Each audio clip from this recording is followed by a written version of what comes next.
시간이라고 볼 수 있습니다. 27장, 28장인데요. 27장 23절부터 25절까지 같이 함께 읽도록 하겠습니다.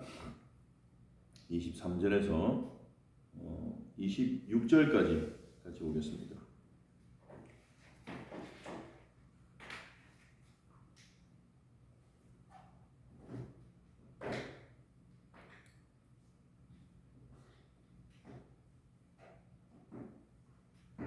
(23절부터 21절부터) 읽을게요. 바울이 메시지를 시작하는 21절부터 26절까지 같이 읽어보겠습니다. 여러 사람이 오래 먹지 못하매 바울이 가운데 서서 말하되, 여러분이여 내 말을 듣고 글에 대해서 떠나지 아니하여 이 타격과 손상을 명하였더라면 좋았을 뻔하였느니라.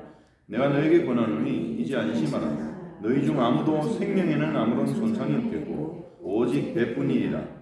내가 속한 바 곧 내가 섬기는 하나님의 사자가 어젯밤에 내 곁에 서서 말하되, 바울아 두려워 말라. 내가 가이사 앞에 서야겠고 또 하나님께서 너와 함께 항해하는 자를 다 내게 주셨다 했으니, 그러므로 여러분이여 안심하라. 나는 내게 말씀하신 그대로 되리라고 하나님을 믿노라. 그런즉 우리가 반드시 한 섬에 걸리리라 하더라.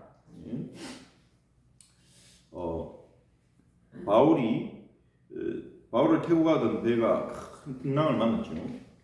바울은 25장에서 벨릭스 총독에게 신문을 받던 중에, 이 벨릭스는 벌써 정치인이기 때문에 어느 쪽의 편을 들어야 자기에게 유익하냐 이걸 생각하는 사람이죠. 근데 바울 한 사람, 유대인들로부터 하나의 이단으로 취급받는 바울 한 사람을 편드는 것보다 대제사장이나 이런 예루살렘이 실질적으로 다스리고 있는 유대인들 다수를 편드는 게 자기한테 좋겠다는 생각이 드는 거죠. 그래서 바울의 변호를 듣고도 이 사람이요, 아무 증거도 없다, 그들이 말하는 아무 증거도 없다 이 말을 듣고도 벨릭스는 그 대제사장이 자꾸 데리고 와달라니까요. 예루살렘에 데리고 와서 재판해달라니까요. 근데 그 뒤에는 음모가 있죠.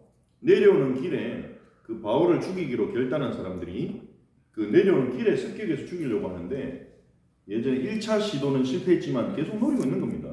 바울의 조카가 눈치채서 1차 시도는 실패했지만 계속 노리고, 대제사장이 이제 예루살렘에 데리고 와주세요. 여기서 재판하기를 원합니다. 그래서 데리고 오면 이동 중에 이제 그 암살단이 기습하는 거죠.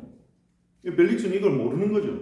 그냥 자기 어떤 정치적인 판단으로 이 바울을 예루살렘 가서 재판 한번 받아볼까 이렇게 얘기를 하니까 바울은 알잖아요. 그래서 바울이 그때 오래 기도했겠죠. 로마 황제에게 내가 재판을 청구한다. 이렇게 로마 시민권자의 권리를 사용한 거죠. 로마 시민권자는 진짜 억울한 일이 있으면 로마 황제에게 직접 재판해 달라고 청구할 수 있는 거예요. 이건 아무도 막을 수가 없어요. 로마 시민의 권리이기 때문에. 바울이 로마 황제에게, 가이사에게 내가 재판을 받겠습니다. 이러니까 벨릭스 생각에는 네가 잘못한 것도 없고 예루살렘 가서 재판 한 번만 하면 쟤들 증거도 없고 간단하게 풀려 날 일인데 왜 이렇게 복잡하게 하나 싶긴 해도 본인이 로마 황제에게 재판 청구한다니까요. 그래 알았어. 이러고 이제 헤게리파 왕이 보고 싶다니까 한번 만나게 해주고 로마로 보낸 거죠. 로마 군인들의 보호 속에서 다른 죄수들과 함께 보내집니다. 그래서 27장 1절에 보니까 이달리아에 가기로 작정되매, 여러분 이 이달리아가 어딜까요? 발음 비슷한데 이탈리아. 성경에 보면 약간 아시리아를 아수르 이렇게 아주 특이한 도법으로 아마 예전에 그 사용되던 도법으로 그렇게 번역한 것 같아요. 근데 수정을 안 하죠, 이 부분은. 그래서 이달리아라는 곳으로, 이달리아 로마의 황제가 있으니까요. 이달리아 가기로 작정되매 배를 타고 가기로 작정이 됐죠. 바울과 다른 제수 몇 사람을 가는 김에 이제 다른 제수들도 같이 호송하는 거죠. 백부장 율리오라는 사람에게 맡기니 아구스도 대, 이거는 속한 부대 이름이고요. 거기에 속한 백부장 율리오라는 사람이 이 죄수 호송을 맡은 겁니다. 여기에 2절에 보니까 데살로니가 사람 아리스타고, 이 사람은 제자죠. 이 사람 같이 동행하게 된 거죠, 바울하고 함께. 그리고 배를 타고 가는데 유라굴로라는 태풍이 딱 부는 거예요. 바울이 한번 막았죠. 이 여행을 떠나면 우리 배와 굉장히 위협이 될 거다. 하나님이 바울한테 사인을 주셨겠죠. 근데 바울의 말을 뭐 이 사람들이 듣겠습니까?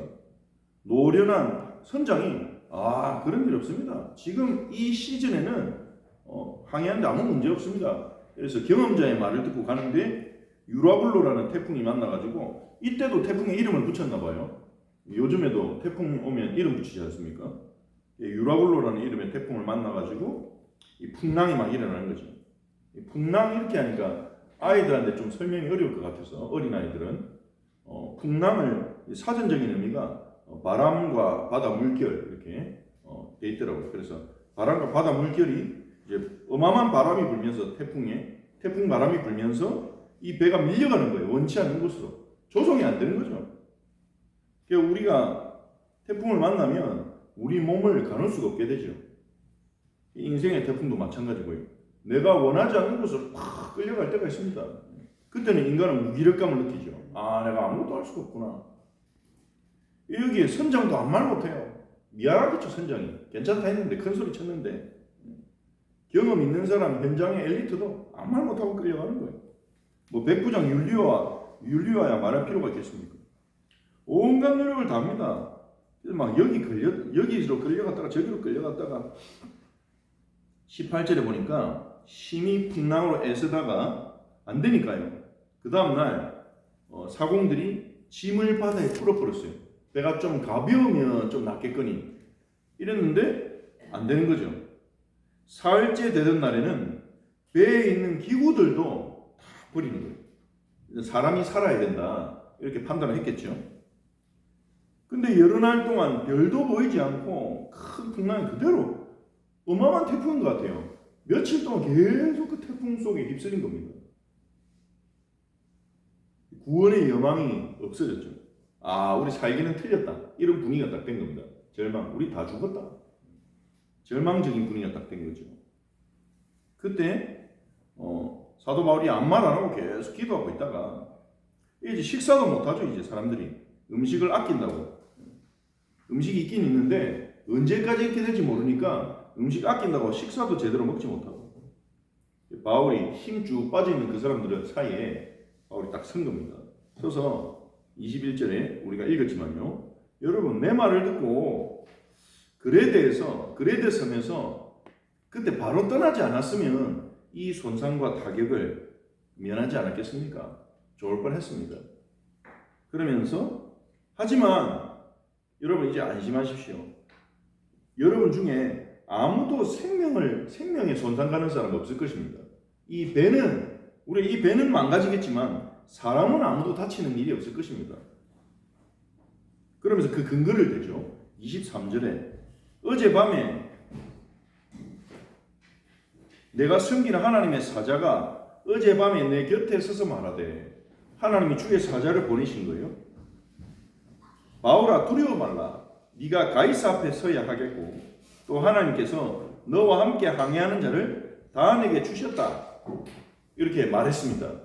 저는 로마 황제 가이사 앞에 설 것이고 여러분을 전부 하나님이 저에게 주셨다고 했습니다. 이 말은 무슨 말입니까? 바울 때문에 그 사람들도 하나님 보호하신다는 거예요. 전도자 바울 때문에. 그러니까 여러분 안심하십시오. 나는 내게 말씀하신 그대로 되리라고 하나님을 믿습니다. 우리가 반드시 한 섬에 걸릴 것입니다. 한 섬에 걸린다는 말은 한 섬에 도착한다는 거죠. 이 배가. 그러니까 안심하라는 메시지를 딱 전한 거예요. 풍랑이 왔는데 바울에게 이 풍랑은요. 하나님의 말씀을 응답을 전달하는 기회가 딱 된 거예요.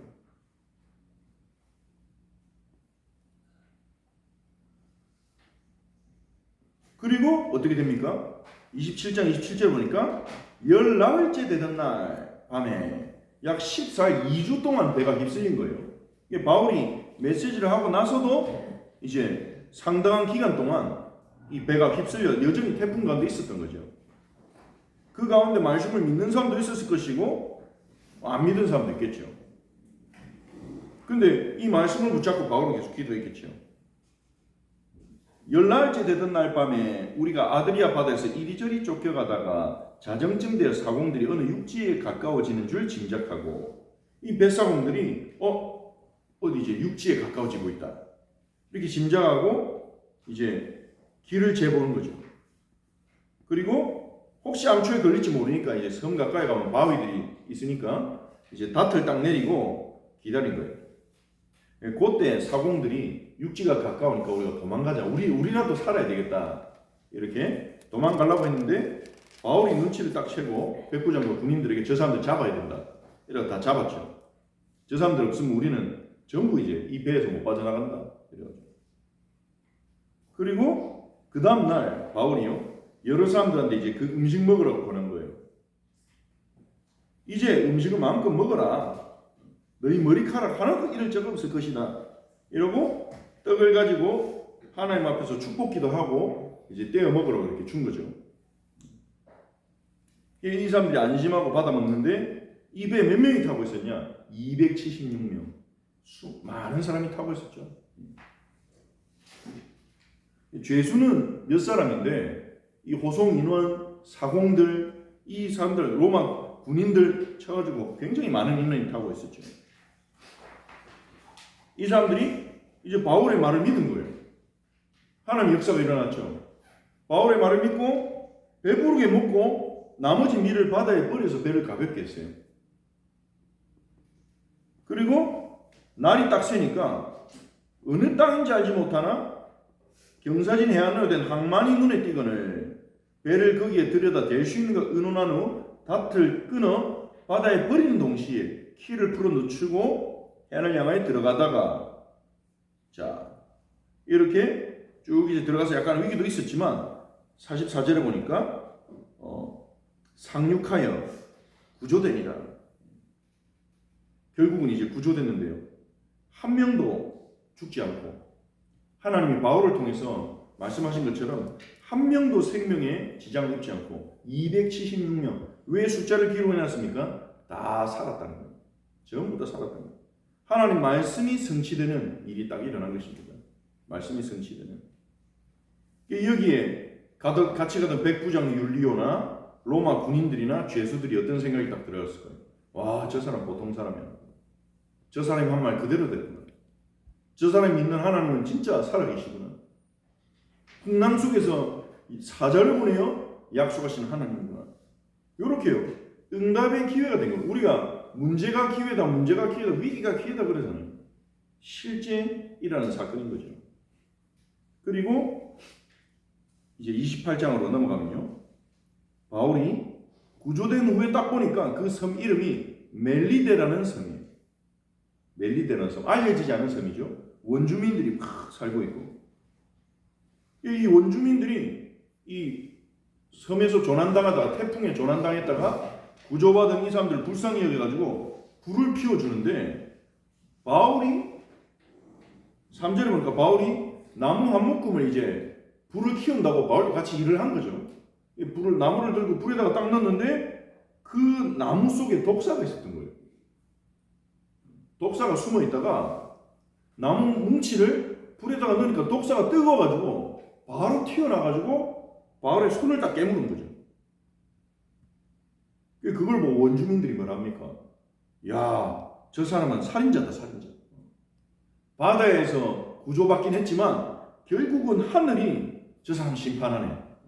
하늘이 저렇게 바다는 겨우 살았을지 몰라도 결국 저 사람 살인자니까 심판받네. 이러고 바울이 죽을 줄 알았는데 바울이 자기는 물고 있는 독사 입 빼가지고 던져버렸는데 바울은 조금도 상함이 없더라. 이것도요. 하나님이 증거를 주시는 거죠. 우리가 언약을 붙잡고 간다는 거, 전도자의 길을 간다는 거, 이거는요. 하나님의 관심이 초집중되어 있는 겁니다. 뱀에게 물리는데 그게 증거거리가 돼요. 독사에게 물렸는데. 부활하신 예수님이 약속했죠. 마가복음 16장에 뱀을 집으며 믿는 자들에게는 표적이 따르리니 뱀을 집으며 어떤 독을 마실지라도 해를 입지 아니하며. 뱀을 집는다는 말은 뱀 잡고 다닌다는 말이 아니라 뱀에게 해를 입지 않는다는 거죠. 왜냐하면 뱀으로부터 해를 입는 일이 굉장히 많았겠죠. 그 당시에는 지금처럼 도시가 막 콘크리트 도시가 서 있지 않았을 때니까 거의 수목이 아닙니까, 환경이. 그런데 이런 환경으로부터 유해한 독충들로부터 구원하신다는 약속이죠. 이 바울이요. 괜찮은 거죠. 그리고 6절을 보니까 그러니까 이 바울 보고 신이라 안 합니까, 사람들이요. 아, 저 신이다, 저 사람은. 이 7절에 이 섬에서 가장 높은 사람이 이제 추장이겠죠. 오블리오라는 사람이 있는데 그 사람이 이 일행을 270명을 영접해가 대접할 정도니까 굉장한 재력이죠. 이제 그 섬의 주인이니까 제일 높으니까 이 사람 아버지가 열병에 걸려서 누워 있는데 바울이 들어가서 기도했더니 치유되는 거예요. 그래서 섬 가운데서 병든 사람들이 막 소문 나가지고 막 신이 왔다 막 이상한 소문 났겠죠. 뱀에 물려도 죽지도 않고 병든 자 기도하니까 고치고 이게 막 사람들이 와서 치료했습니다. 뭐 여기에 바울이 복음을 전했다 이 얘기는 없지만 기록이 안 돼 있지만 바울이 복음을 안 전했겠습니까? 당연히 전했겠죠. 그러니까 모든 여정이 복음 증거의 여정이 되는 거예요. 배에서 풍랑만 나도 기도하고 있다가 정확한 시간표에 하나님의 말씀 전달하고 그리고 독사한테 물려도 이제 기도하고 있다가 치유하면서 복음 전하고 그러니까 실패가 없는 거죠. 실패가 없는 거예요. 저주가 없는 거예요. 이게 구원받은 자가 누릴 수 있는 축복이죠. 그리고 이 결국 이래서 이제 연락이 되고 석 달 후에 석 달이나 있었어요. 그러니까 통신 체계가 발달이 안 돼 있으니까 로마에 연락하기가 힘들었겠죠. 배가 이제 파손됐기 때문에 새 배가 와야 돼요. 그래서 거기다 겨울이기 때문에 겨울에는 항해하기가 어렵겠죠. 여러 가지로 석 달 동안 이 섬에 있다가 멜리데 섬에 있다가 이제 겨울을 지난 후에 알렉산드리아 배를 타고 이제 간 것입니다. 수라구사라는 곳에 가서 사흘 있다가 또 항구겠죠. 또 레기온에 들어가서 이렇게 여정을 거쳐서 로마에 도착한 것입니다. 15절에 보니까요. 그곳 형제들이 우리 소식을 듣고 아비오 광장과 트레이스 타베르네까지 맞으러 오니 바울이 그들을 보고 하나님께 감사하고 담대한 마음을 얻으니라. 이 형제들은 누구겠습니까? 바울을 맞으러 나온 형제들. 바울이 이 로마에 가기 전에 로마에 서신을 썼죠.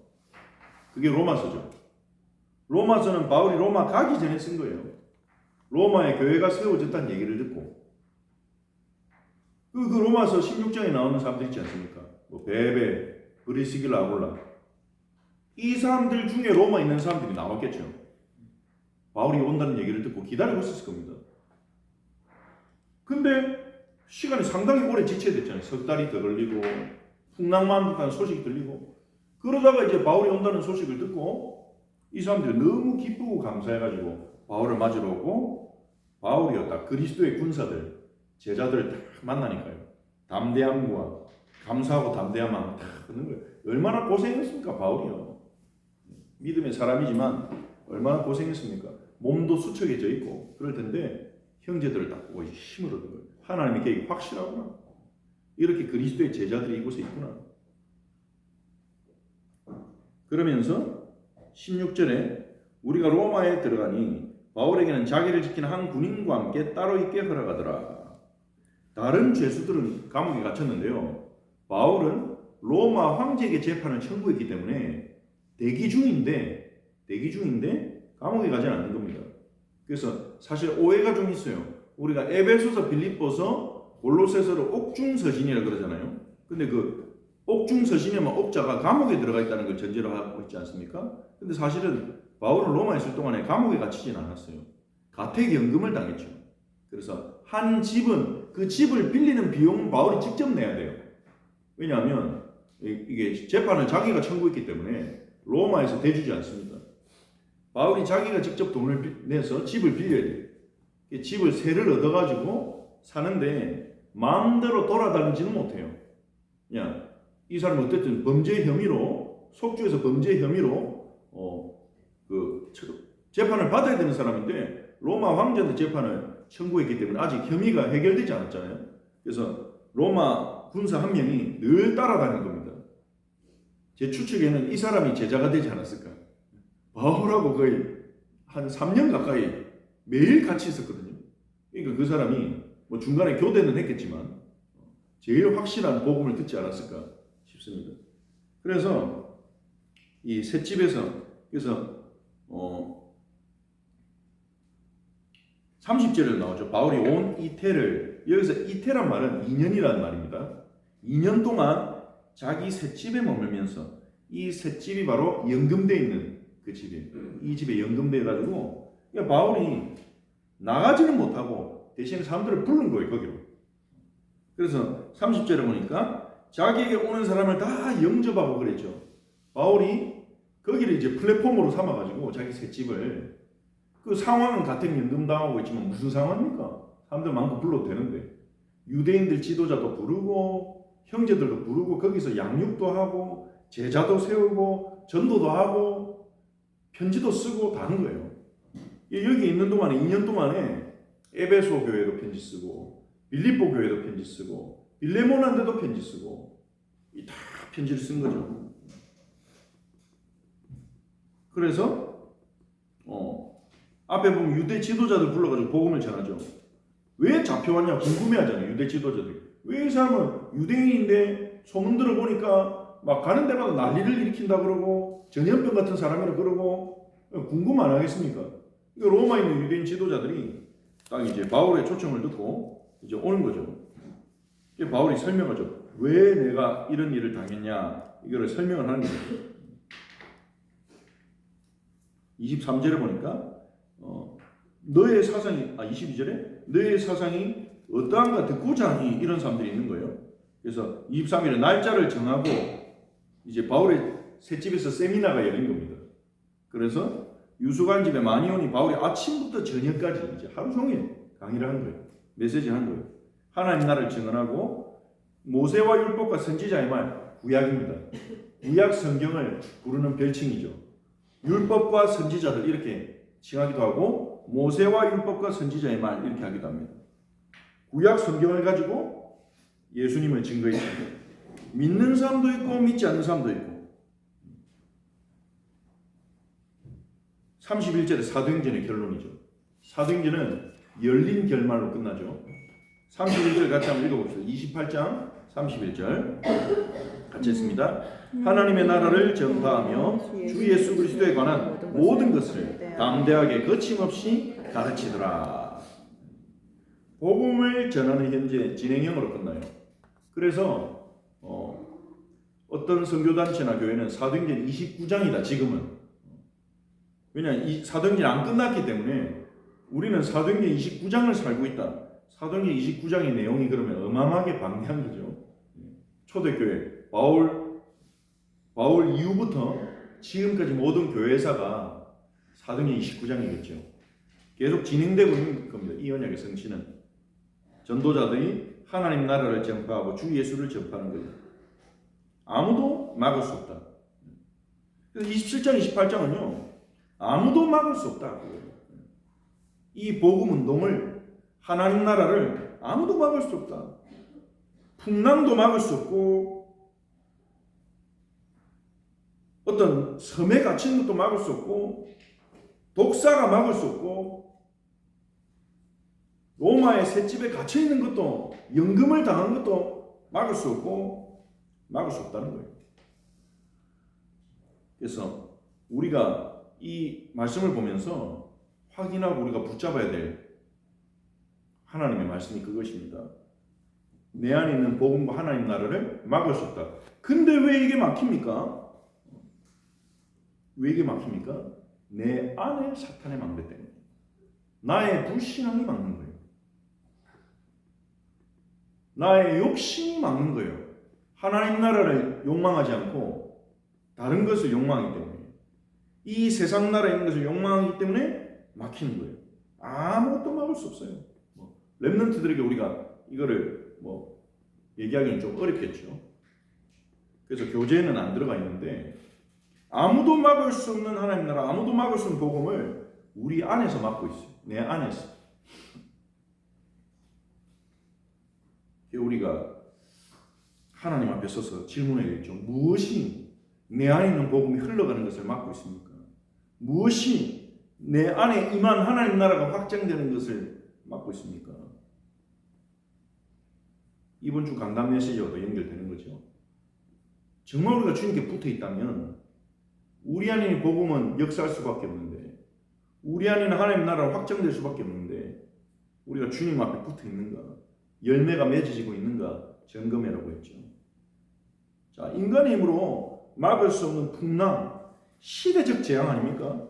이 시대적 재앙도 바울이 세계복음을 위해 로마로 가는 것을 막지 못했어요. 오히려 복음 증거의 기회가 됐어요. 로마 복음화에 굉장한 문이 열리는 시간이 됐을 겁니다.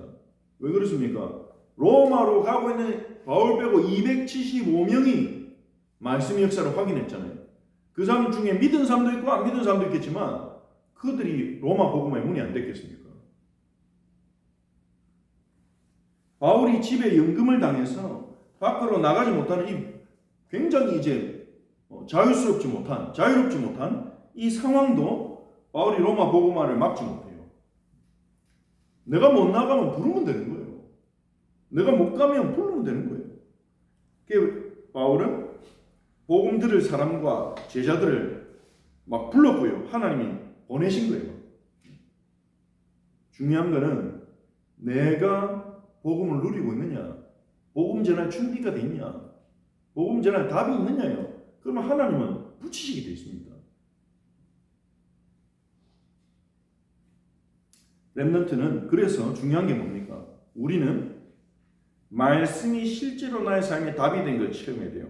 내 불신앙을 무너뜨리는 길입니다. 말씀이 정말 살아있구나, 내 삶에 답이 되는구나, 이거를 체험하는 순간 거기와 관련된 불신앙이 무너지는 거예요. 바울이 풍랑에서 하는 얘기가 얼마나 터무니없었겠습니까? 기가 막힌 소리 아니에요. 바울이 사람들 전부 절망하고 이제 굶주려 있는데 바울이 뭐라 합니까? 어젯밤에 내가 섬긴 하나님 사자가 내게 보내가지고 내 옆에 서서 한 명도 죽지 않는다 했습니다. 저는 로마 황제 가이사 앞에 설 것이라 했습니다. 이렇게 얘기하면 사람들이 조롱하지 않겠습니까? 저 사람 너무 힘들어가지고 정신 돌았나 보다 이러면서. 그런데 그 말씀이 확인되잖아요. 확인되니까 진짜 하나님 말씀이 살아있는구나 되는 거죠. 그래서 우리가 주일에 듣는 설교를 잘 듣고 이해해야 됩니다. 우리 렘넌트 중에 소수라도 이유를 깨닫는 친구들은 응답받게 될 거예요. 우리가 증인이 돼야 돼요. 렘넌트란데 강단 말씀 가운데 뭘 잡았고 그것이 나에게 어떻게 역사가 일어났고 이게 전달되는 가운데 아이들에게 그렇구나 이게 전달되지.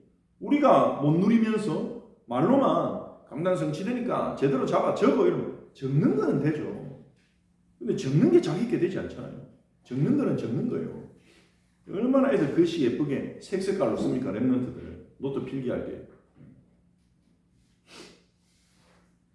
설교 말씀 중에 하나님이 내게 이루실 일이 뭔가 그걸 딱 잡아야 돼요.